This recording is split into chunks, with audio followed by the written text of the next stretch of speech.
How to fix Samsung J6 Plus। Hang and restart problem. नमस्कार दोस्तों, स्वागत है आप सभी का तिकराज यूट्यूब चैनल पर। तो दोस्तों, आज की इस वीडियो पर मैं आपको बताऊंगा कि कैसे आप जो है अपने सैमसंग के डिवाइस पर हैंग और रीस्टार्ट प्रॉब्लम सॉल्व कैसे कर सकते हैं। यहाँ पे दोस्तों क्या होता है, जब हमारे डिवाइस ठीक है हैंग हो जाते हैं तो वो अपने आप रिस्टार्ट हो जाते हैं। ठीक है, इस तरीके का प्रॉब्लम है ये। तो अगर दोस्तों आपकी जो डिवाइस है, ठीक है सैमसंग का, वो भी अगर हैंग हो जाते, हैंग होने के बाद अपने आप रिस्टार्ट भी हो जाते, तो ये किस तरीके का प्रॉब्लम है, ठीक है, और आपको कैसे ये प्रॉब्लम फिक्स करना होगा, आज के इस वीडियो पर मैं आपको सॉल्यूशन बताने वाला हूँ। वीडियो को अंत तक देखिए, जो भी सॉल्यूशन मैं आपको बताऊँगा उसको फॉलो करें, आपका प्रॉब्लम सॉल्व हो जाएगा। ठीक है, वीडियो शुरू करने से पहले दोस्तों, अगर आपने चैनल को सब्सक्राइब नहीं किया है तो सब्सक्राइब करते हुए बेल आइकन को क्लिक करें। अगर आप ऑनलाइन पैसा कमाना चाहते हैं तो वीडियो डिस्क्रिप्शन पर आपको लिंक मिल जाएगा। किसी भी प्रॉब्लम के रिगार्डिंग पर आप हमें ट्विटर पर फॉलो करके मैसेज करें। तो चलिए दोस्तों, वीडियो शुरू करते हैं। तो यहाँ पे दोस्तों जो हैंग एंड रिस्टार्ट प्रॉब्लम है, ठीक है, तो उसको फिक्स करने के लिए आपको सबसे पहले तो स्टोरेज में से क्लीन अप करना होगा।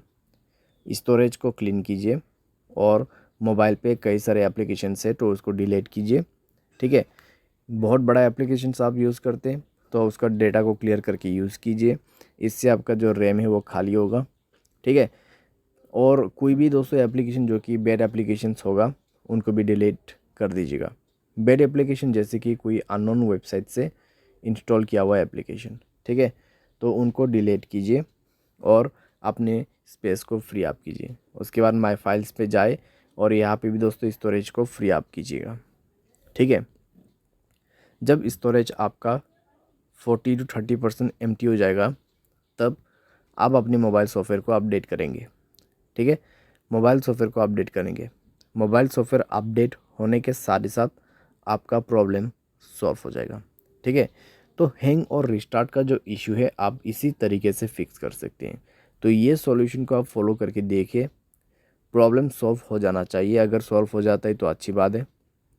अगर इसके बाद भी प्रॉब्लम आते हैं तो आपको जाना है general management, reset and then factory data reset. ठीक है, फैक्ट्री डेटा रीसेट पे जाके आपको डायरेक्टली मोबाइल रीसेट कर देना है। जैसे रीसेट करोगे आपका प्रॉब्लम सॉल्व हो जाएगा। तो इस तरीके से दोस्तों आप अपने हैंग एंड रिस्टार्ट प्रॉब्लम को फिक्स कर सकते हैं। तो जितना भी मैंने आपको सॉल्यूशन बताया दोस्तों, उसी को फॉलो कीजिएगा तो आपका प्रॉब्लम सॉल्व हो जाएगा। आपको कोई भी दिक्कतें बाद में नहीं होगा। ठीक है, तो जो पॉसिबल सॉल्यूशन था मैंने आपको वही बताया, तो आप भी उसी को फॉलो कर लेना। उम्मीद करते हैं आपको ये वीडियो पसंद आया होगा। Thanks for watching.